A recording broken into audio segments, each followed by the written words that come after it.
তাহলে আজকের আমার আলোচ্য বিষয় কি? আজকে আলোচ্য বিষয় হলো ইবাদত আর খেদমত। ইবাদত হবে কার? যিনি আমার হায়াতের মালিক, তার ইবাদত হবে। তিনি কে? আর যদি তিনি কে? আল্লাহ ছাড়া কোনো মাবুদ। এই যে রমজান মাসটা আসতেছে, আপনি বলেন তো, অনেকে সেহরি টাইমে ওঠার সময় মোবাইলে রিংটোন দেয়, অথচ আমি কখনো মোবাইলে রিংটোন দেই না। আমার আম্মা আমারে ডাক দেয়, মায়ের মধুমাখা রিংটোনটা সেহরি টাইমে অনেক ভালো লাগে। কিন্তু এমন কিছু মানুষ আছে, ইচ্ছা করলো মা আর সেহরি টাইমে ডাক দিবে না, তিনি কবরে শুয়ে আছেন। এই জন্য ওই মা বাপরে কষ্ট দেওয়া যাবে না, কষ্ট দিলে মুসিবত। আল্লাহ রাব্বুল আলামিন বলেন, কাইফা তাকফুরুনা বিল্লাহি ওয়া কুনতুম আমওয়াতান ফাআহইয়াকুম সুম্মা ইউমীতুকুম সুম্মা ইউহয়ীকুম সুম্মা ইলাইহি তুরজাউন। আল্লাহ রাব্বুল আলামিন বলেন, তোমরা কিভাবে অস্বীকার করছো? তোমরা আল্লাহকে কিভাবে অস্বীকার করছো? তোমরা ছিলে মুর্দা, আমি আল্লাহ তোমাদেরকে জীবন দিয়েছি। ফাবিআইয়ি আলাই রাব্বিকুমা তুকাযযিবান।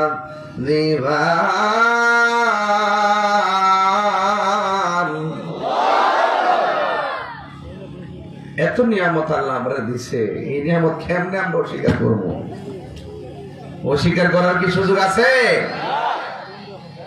হাতের উপরে চামড়া এই পাশে দিলে কষ্ট হইতো গরম ধরতে, পায়ের উপরে পাতাগুলো নিচে দিলে কষ্ট হইতো খোলা মাঠে হাঁটতে। আপনি কি ভাবতেছেন যে চোখের গোড়ায় যে পশমগুলো, এই যে ব্রু, এই যেগুলো দিছে, পাতিগুলো এমনি দিছে? এই পাতিগুলো অনেক সময় মহা বিপদ থেকে আপনাকে মিস কল দেয়, সতর্ক করে দেয়। কথা বলেন ঠিক কিনা? আল্লাহু আকবার। এই জন্য আল্লাহ রাব্বুল আলামিন বলেন, তোমরা কিভাবে আমি আল্লাহকে অস্বীকার করেছো? তোমরা ছেড়ে মুর্দা। জবানটা খুলে বলুন, জীবন দেওয়ার মালিক কে? জীবন দেওয়ার পর কেউ এমপি হয়ে গেল, জীবন দেওয়ার পর কেউ মন্ত্রী হলো, জীবন দেওয়ার পর কেউ বক্তা হলো, জীবন দেওয়ার পরে কেউ চেয়ারম্যান হলো, জীবন দেওয়ার পরে কেউ টিনের ঘরের মালিক, জীবন দেওয়ার পরে কেউ বিল্ডিং ঘরের মালিক, জীবন দেওয়ার পরে কেউ মাটির ঘরের মালিক, জীবন দেওয়ার পরে কেউ 10,000 টাকার মালিক, জীবন দেওয়ার পরে কেউ 10 কোটি টাকার মালিক। হে আমার যুবক ভাইয়েরা, জীবনটা পাওয়ার পরে অনেক মালিক হয়েছেন, ভালো কথা। আপনারা জবান খুলে বলুন, দিয়েছেন কে? আল্লাহ রাব্বুল আলামিন দিয়েছেন। আল্লাহ রাব্বুল আলামিন এত কিছু দেওয়ার পর আবার সতর্ক একটা থাবা বেঁধে দিবেন। ওই থাবার নাম সুম্মা ইউমীতুকুম। আল্লাহ বলেন, আমি একটা থাবা মেরে সব মালিকানা জিরো করে দিব, সাথে সাথে মালিকানা বন্ধ হয়ে যাবে। ওই মালিকানা বন্ধ করার যে শেষ থাবা, ওই থাবার নাম হলো মৃত্যু। যখন মৃত্যু হয়ে যাবে, তাহিরি সাহেবের আগমন আর বলবে না, বলবে যে মরহুমের লাশ এসেছে। কথা বলেন ঠিক কিনা? কত এমপি মন্ত্রী মারা গেল, কত এই অনুষ্ঠানে যাওয়ার পর এমপি সাহেবের আগমন। যদি মারা যায়, ইমাম সাহেব মুয়াজ্জিন মসজিদে কয় মরহুমের লাশ এসেছে। একটা জবান বন্ধ রাখবেন না, মহব্বতে মায়ার সরে বলুন সুবহানাল্লাহ।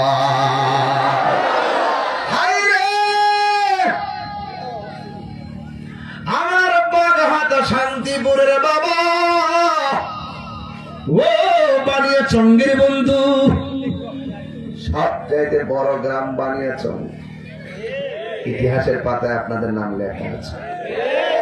কথা কন, হায় হায় হায়। আমার যুবক ভাইরা আমার, কি ভাষায় বুঝাবো?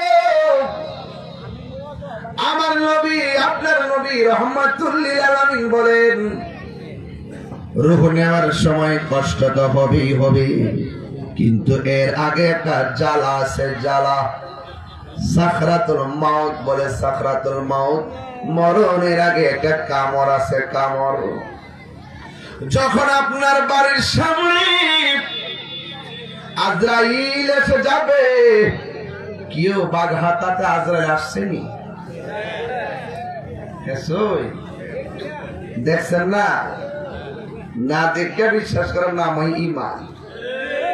সব জায়গায় দলিল খুঁজছেন না, দলিল কিন্তু অনেক সময় বিপদের কারণ হয়। কিছু জিনিস আছে বিনা দলিলে বিশ্বাস করার লাগে। কথা কন ঠিক না বেঠে? আজরাইল আসছে, বাড়িটা তো দীক্ষা গেছে। আমার নবী, আপনার নবী বলেন, সাকরাতুল মউতের যন্ত্রণা বড় কঠিন। আজরাইলকে দেখলেই গলাটা শুকায়া যাবে। 7 সমুদ্র 13 নদীর পানি মুখে ঢেলে দিলে পানি তৃষ্ণা মিটবে না, রগ গলা ঠাস করে ছিঁড়ে যাবে। আল্লাহ বলে, আমি আল্লাহ সব কিছু স্তব্ধ করে দিব, মালিকানা ডিলেট করে দিব। ওই থাবার নাম বলো সুম্মায়ুমিতুকুম, তোমাদেরকে মৃত্যু দেওয়া হবে। বন্ধু, শুধুমাত্র মৃত্যু হলে সব শেষ না, মরণের পরে আবার একটা জীবন আছে। কথা কোন ঠিক কিনা? ওই জীবনের নাম সুম্মায়ুহয়িকুম। আল্লাহ রাব্বুল আলামিন বলতেছেন, তোমাদেরকে আবার জীবিত করা হবে। কে জীবিত করবে? যিনি আমার খালেক, যিনি আমার শুরুর মালিক, যিনি আমার শেষের মালিক। আমাকে যিনি শুরু করেছেন, আমাকে যিনি শেষ করবেন। তুম্মা ইলাইহি তুরজাউন, অতঃপর আমরা সেই মনিবের দিকে ফিরে যাব। কথা বলেন ঠিক কিনা? আল্লাহ রাব্বুল আলামিন বলেন, আমি তোমাদের শুরুর মালিক, তোমাদের শেষের মালিক। ইন্নাহু হুয়া ইউবদিউ ওয়া ইউঈদ।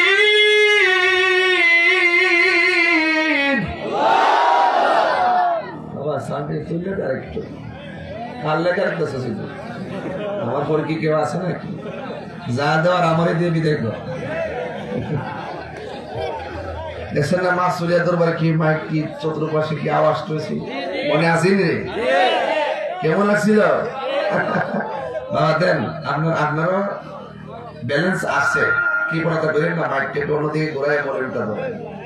মাইকটা আমার দিকে রাখছেন তো, বলেনটা দলে ডাক দিব, এটা একটু বুদ্ধি করে আরেক দিকটা ফিরে দেন, যাতে মন মতো বলেনটা ধরতে পারেন। কথা কন ঠিক না বেঠিয়ে? দে দে পাল তুলে দে। কথা কন ঠিক কিনা? কষ্ট হচ্ছে আপনাদের? হায়াতের মালিক কে? সব শেষ হয়ে যাবে একদিন। মাটির ভিতরে হবে ঘরে মন আমার, কেন বান্ধ দালান ঘরে মন আমার, কেন বান্ধ দালান ঘর। বিল্ডিংটা যাইব নি? বিল্ডিংটা যাইব? যাইব বুঝলি, ডাইরেক্ট সিনেমার সাথে আনো বিল্ডিং এর তোলে না হামদা দেবো। বিল্ডিং যাইব বুঝলি, বিল্ডিং যাইব। আরে মেম্বার তো এমন কাছে গা, আর ব্যস্ত মানুষ কই আছে, ডাক দেন নাই তো। মেম্বারের দড়ি কথাটা কই, আচ্ছা এক কথা কেমনে কইল বাবা, বুঝ যা কইস বাবা, আজকে যে একটা খাওয়া হয়েছে দেশি মাছ দিয়া, শরীরে একটা বাবুরি লাগতে আছে না, আবার শুধুমাত্র মাফিল লাগতো লাগে, খাইবার লাগে আউল লাগতো। ওই মাছটা বাংলো দিয়ে আরো আছে, দেশি দেশি পুরা দেশি। ওদিকে আজিব বলা রাইতাছে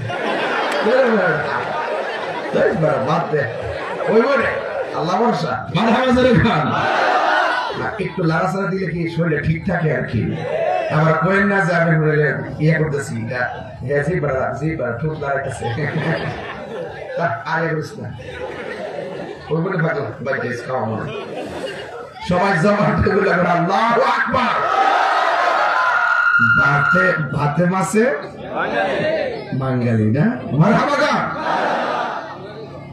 আমার যুবক ভাইরা কষ্ট আপনাদের বিল্ডিংটা যাই ভোগ বড় সত্য আরো বুঝা গেছ বাবা আরে তাহির খাল চাইতে আসিস কি তা কইলেও বুঝিস কিছু লোক আছে চায়া তাই কিছু কইলেও কইব না করলে তাকাই তাহে ভাত খেতে বুঝছে ঠেইলা ছবি তোলা শুরু করছে আমি আরে বেটা খাইতে সুযোগ দিস না কোনো সুযোগ পেতাম না আগে তুই ছবি তুলতে সুযোগ পেতাম আমি খাইবার সুযোগ না মনটা মাথা করে নষ্ট যাক আল্লাহ যা করে মানুষের মিল করে এলাকার না আগে বুঝলাম না যে আপনারা যে এত আশেকের আসল কথা দেখে কারা কারা খুশি একটু হাত তুলে নেই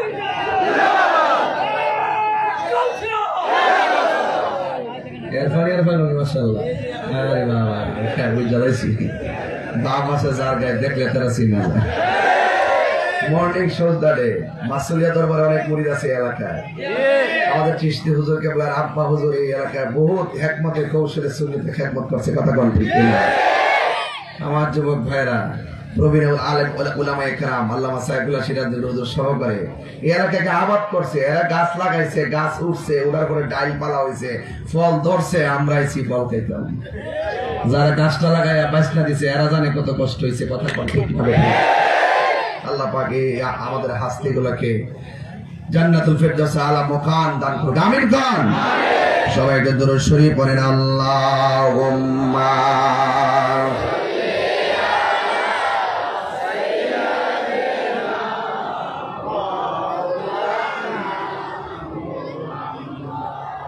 ওয়া আলা আলি সাইয়্যিদিনা জবান খুলে পড়েন আল্লাহুম্মা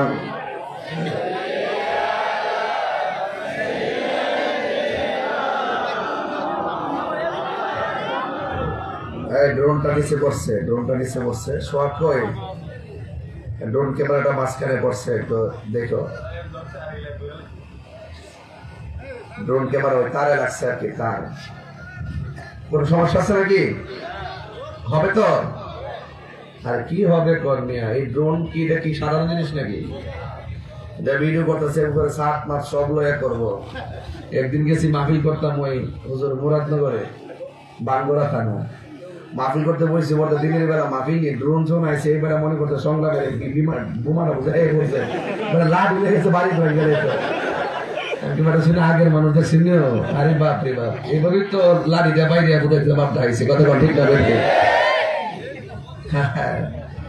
আগের বেড়ায় কম না দেশটারে খুব ভালোবাসছে মন দিয়া ওখান তো দেশ চলছে আবেগে গড় চলে না দেশও চলে না সব জায়গায় বিবেক লাগবে কথা কোন ঠিক না বেঠে বিবেক দিয়ে সব সাজাতে হবে মাহফিলটা করছেন যে আবেগ দিয়ে করছেন বিবেক দিয়ে করছেন কেমনে করতে হইব মুরব্বী নিয়ে বইতে হইব মেম্বার চেয়ারম্যান নিয়ে বইতে হইব থানা চাইতে হইব প্যান্ডেল করতে হইব কত বিবেক খাটানোর পর হ্যাঁ তাইনি এমনি আসমান থেকে বেরিয়ে গেছে গা বহুত কিছু করি হয়েছে বাগান সাজাতে গেলে যত্ন লাগে কথা কন ঠিক না বেঠে একটা দূর শরীরটা মন খুললা পড়েন আল্লাহুম্মা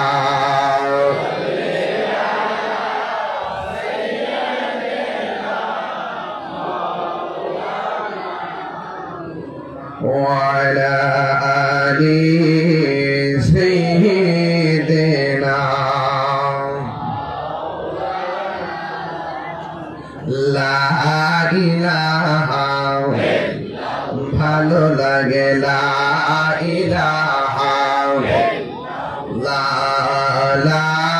ইলাহা ইল্লাল্লাহ লা ইলাহা حسبي ربي حسبي ربي ما في কলবি গায়রুল্লাহ নূর মুহাম্মদ লা ইলাহা ইল্লাল্লাহ লা ইলাহা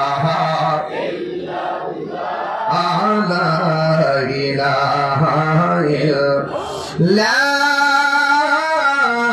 إله إلا الله محمد رسول الله صلى الله عليه وسلم একটা জবান বন্ধ রাখবেন না মহব্বতে মায়ার সুরে বলুন আল্লাহু আকবার হায়াতের মালিক কে منها خلقناكم وفيها نعيدكم ومنها نخرجكم تارة أخرى এই মাটিতে আমাকে দাফন করা হবে এই ঘরটা কি আসল ঘর না নকল ঘর এই কি ঘর নকল ঘর আরে মানুষ যায়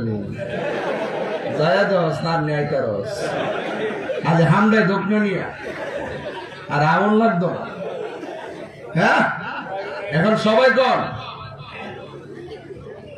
আসল ঘরের নাম কি কথা বলবো কেন কবর কাহার জন্য জান্নাতের বাগান আবার কাহার জন্য জাহান্নামের গর্ত পয়লা দেখেন রাসূল বলছেন আমি যখন মেরাজে গিয়েছি আমি দেখি সবচেয়ে কঠিন আযাব হলো কবরের আযাব ওসমান যুন্নুরান রাদিয়াল্লাহু তাআলা আনহু সব জায়গায় গেলে আনন্দিত থাকতেন একটা জায়গায় গেলে চোখের পানি ফেলে কান্না করতেন সেই জায়গাটার নাম হলো কবর আর আমার রাসূল বলেন কবর হলো আখিরাতের প্রথম মঞ্জিল এই কবর যার ভালো হবে হাসরের মাঠ তার ভালো হয়ে যাবে তাহলে কবরে যাওয়ার আগে আমার রবের সন্ধান দরকার আছে না নাই কবর যাওয়ার আগে রাসূলের পাককে চেনার দরকার আছে না নাই মাটির উপরে থাইকা হারাম খাইয়া মাটির উপরে থাইকা সুদ খাইয়া মাটির উপরে থাইকা ঘুষ খাইয়া মাটির নিচে যাইয়া জান্নাতের বাগান পাওয়া যাবে না কথা বল ঠিক কিনা ওই জান্নাতের বাগান পেতে গেলে দুনিয়ায় থাকা অবস্থায় আমার রবকে সন্তুষ্ট করতে হবে কথা বলেন ঠিক না রব সন্তুষ্ট হয় জিকিরের মাধ্যমে রব সন্তুষ্টি হয় মহব্বতের মাধ্যমে রব সন্তুষ্টি হয় ইবাদতের মাধ্যমে চিৎকার মেরে কোন সুবহানাল্লাহ এই জন্য আমার যুবক ভাইরা আমি আলোচনায় ঢুকে গেলাম আমার আল্লাহ রাব্বুল আলামিন আমাদেরকে দুনিয়ার মধ্যে পাঠাইছেন টেন্ডারবাজি করার জন্য পাঠাই নাই রাহাজানির জন্য পাঠাই নাই আমি সামাজিক ওয়াজ করতেছি আপনাদের সামনে বাড়িতে নিয়ে যান আল্লাহ রাব্বুল আলামিন কোরআনের মধ্যে বলে দিয়েছেন ওয়া মা খালাকাতুল জিন্না ওয়াল ইনসা ইল্লা লিয়াবুদুন আল্লাহ রাব্বুল আলামিন বলেন আমি মানুষ এবং জিন জাতিকে সৃষ্টি করেছি একমাত্র আমি আল্লাহর গোলামি করার জন্য এই জন্য আমার নবী আপনার নবী রাহমাতুল লিল আলামিন বলেন মানুষ যখন মৃত্যুর ঘাটের মধ্যে শুয়ে যায় ওই সময়ে পাশে মা বসা থাকে দেখেন আমাদের এলাকায় যখন মানুষ মারা যায় দেখবেন মৃত্যুর সময় পাশে মা বসা থাকে বাবা বসা থাকে আপনজন সব বসা থাকে কিন্তু ছোট্ট ঘরের ভিতরে কোন সময় কোন ফাঁকে আজরাইল আইসা রূহটারে নিয়ে যায় একটা ঘরের মানুষ টের পাই না কথা কোন ঠিক কিনা এই জন্য আমি আজ থেকে প্রায় 18 বছর আগে এই গানটা গাইতাম অনেকে আমার বলছে আমি গানাদার এখন বুঝালো কিটা গাইছি রংমহলে থাকবার বন্ধু পালঙ্কে শুইয়া কোন রাত্রে 12টা ফরজ দিতে গাইতাম তাহলে বুঝলেন যে আমি কিটা গাইতেছি এখন তো মন উড়ো উড়ো লাগে গরমে মাথা দুনিয়া দেখা যায় মাথা আসমান দেখা যায় জমিন দেখা যায়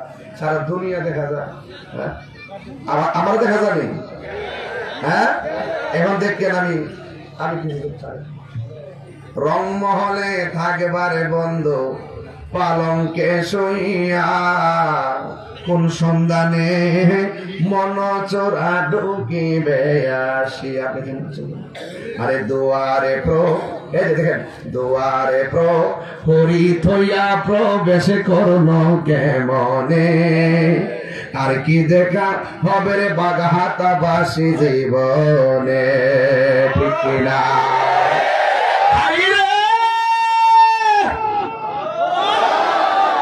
আমার পাশে আমার ভাই বসা, আমার পাশে ডাক্তার বসা, কিন্তু কোন জানালা দিয়ে আর দরজা দিয়া আজরাইলে দুইটা রুহুটার সার্জারি করছে গো। একটা মানুষ টের পায় নাই, কথা বলেন ঠিক কিনা? কষ্টের ভাগ কেউ নিব? অনেক মানুষ যখন ইন্তিকাল করে জিহ্বার মধ্যে কামড় মারে, চোখ দুইটা উল্টাইয়া দেয়, পায়খানা পেশাব করে ভাসাইয়া দেয়।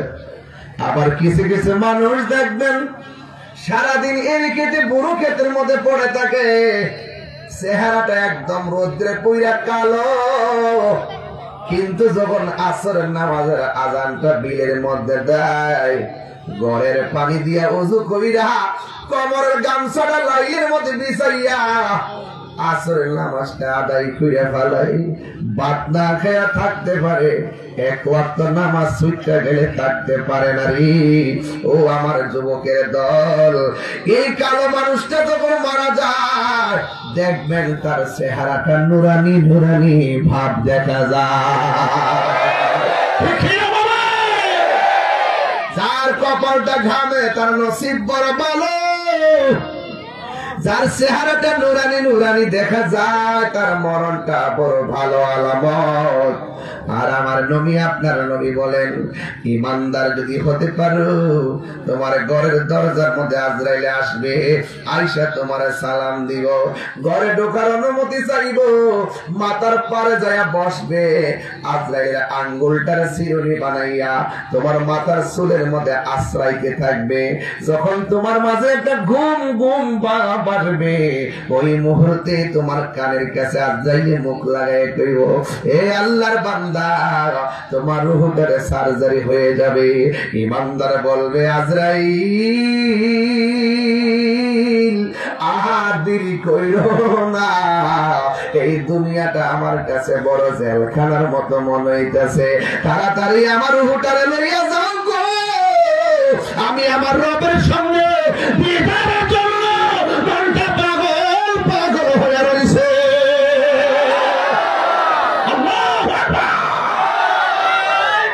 সে যে নামে আজরাইল,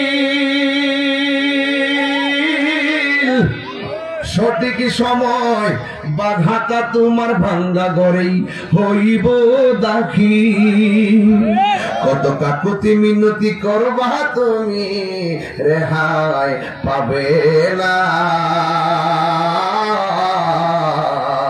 আজরাইলা শিলে কারো কফিয়ত চলবে না রে মানুষ, কফিয়ত চলবে না, মরণেরই অনুসরণ করোনা। আজরাইলা শিলে কারো কফিয়ত চলবে। তোমার নাম গাছটি আছে, পাতায় পাতায় লিখা আছে মানুষের হায়াত। হাত তুলে বলো, ফিকিরে বলো, আমার মরণ লেখা আসেনি আসেনি আসেনি।